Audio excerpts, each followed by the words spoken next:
군에서 발생한 억울한 죽음의 원인을 밝혀온 군 사망사고 진상규명위원회. 활동기한 5년 중에 4년이 지났습니다. 송기춘 위원장과 그간의 성과와 과제 짚어보겠습니다. 안녕하세요. 네, 안녕하십니까?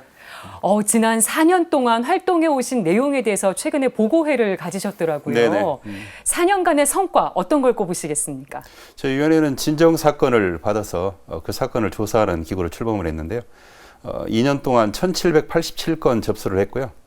또 작년부터 직권조사 권한이 생겨서 21건, 그래서 1808건 가운데 그 조사에 들어간 그런 사건 가운데 62건 진상규명 불능 사건을 제외하고 대부분의 사건을 진상규명했다고 할 수 있습니다. 진상규명은 전체의 한 60% 되는데 네. 나머지 기각 또는 각하 사건도 충실한 조사를 통해서 결정을 했기 때문에 네. 대부분의 사건에서 좋은 결론에 이르렀다고 생각을 하고, 다만 저희 위원회가 순직으로 심사를 해달라고 국방부에 권고를 하는데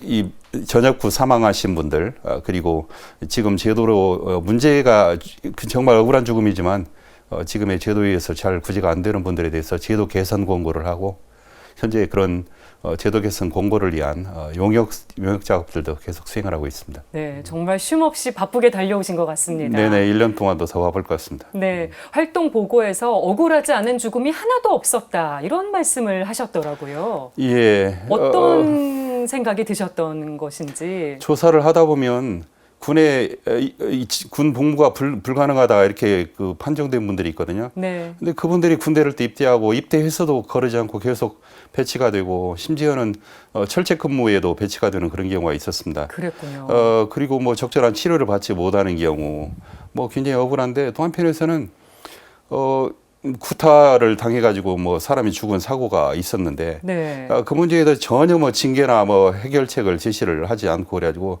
1년 뒤에 다시 또 똑같은 사고가 발생한 그런 경우가 있었거든요. 안타깝습니다. 예, 저도 그때 1년 뒤에 군 입대를 했던 그런 시기였는데 정말 이런 문제가 지속적으로 반복되는 이런 문제를 보면 너무 안타까워서 저희 아마 조사관들도 상당히 오랜 기간 이런 마음의 아픔을 간직하고 있어야 돼서 이런 치료, 심리치료 같은 것도 필요하다는 생각도 하고 있습니다. 네, 위원회 활동 시한이 지금 1년 정도밖에 남지 않았는데 네네. 조사하셔야 될 사건은 500건이 넘게 남아 있습니다. 그래서 이제 군에서 독립된 별도의 기구를 만들어야 된다, 이런 얘기 하셨더라고요. 저희 위원회는 일단 내년까지 예정돼서 출범한 기구이기 때문에 이대로 종료를 하는 게 불가피하다는 생각을 합니다. 근데 조사를 하다 보면 너무 억울한 죽음들이 아무런 구제도 받지 못한 채 방치된 그런 경우들을 많이 보게 됩니다. 네. 최근에도 그런 사건들 여러 개를 지금 직권으로 조사를 하고 있는데, 그런 사건들에 대해서 국가가 정말 그 국가를 위한 공동체라는 헌신에 대해서 적절한 예우를 해야 된다고 생각한다면 이런 문제를 그대로 방치하고 있어서는 안 된다. 그래서 병사하신 분들 국방부가 일괄로 심사한 경우가 있었는데 지금까지 순직 결정을 받지 못한 분이 4만 명 됩니다. 그리고 특히 자해 사망하신 분이 13,000명 가량 되는데 네. 자해 사망의 상당히 많은 부분은 군의 복무에 여러 가지 어려움 때문에 사망한 그런 경우라고 생각을 하거든요. 예.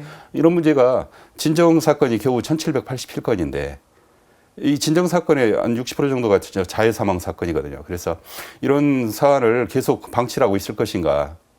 결국은 제 위원회가 아니더라도 좀 더 국방부로부터 독립된 그런 기구에서 이런 분들을 잘 조사를 해서 억울함이 없도록 국가적인 예우를 해야 마땅하다. 네. 그래야 이 공동체의 가치라는 것이 드러나는 것이고 군복무에 대한 그런 자부심과 명예가 높아질 수 있다, 이렇게 생각을 합니다. 시간이 얼마 남지 않았는데요. 네네. 천주교 등 종교가 그런 군 인권 개선의 역할을 할 수 있을지 정말 짧게 한 말씀 부탁드리겠습니다. 예, 천주교의 그런 종교 활동은 군인들에게 위안을 주고 평화를 주는 이런 기능을 수행한다고 생각을 합니다. 근데 저는 천주교 신자는 아닙니다만은 하느님의 뜻을 펼치는 것은 단지 신자를 만들고 그 말씀을 전하는 이것을 넘어서서 군이라는 것도 역시 하느님의 뜻이 펼쳐지는 그런 자리가 되어야 되기 때문에 군의 제도, 군의 문화, 환경을 바꾸는 이런 일에 천주교 신자들이 함께 하셔야 이 진정한 어떤 말씀의 전파나 하느님의 뜻을 실천하는 신자라고 할 수 있지 않을까 그런 생각을 감히 해봅니다. 알겠습니다. 지금까지 군 사망사고 진상규명위원회 송기춘 위원장과 얘기 나눠봤습니다. 오늘 말씀 고맙습니다. 네, 고맙습니다.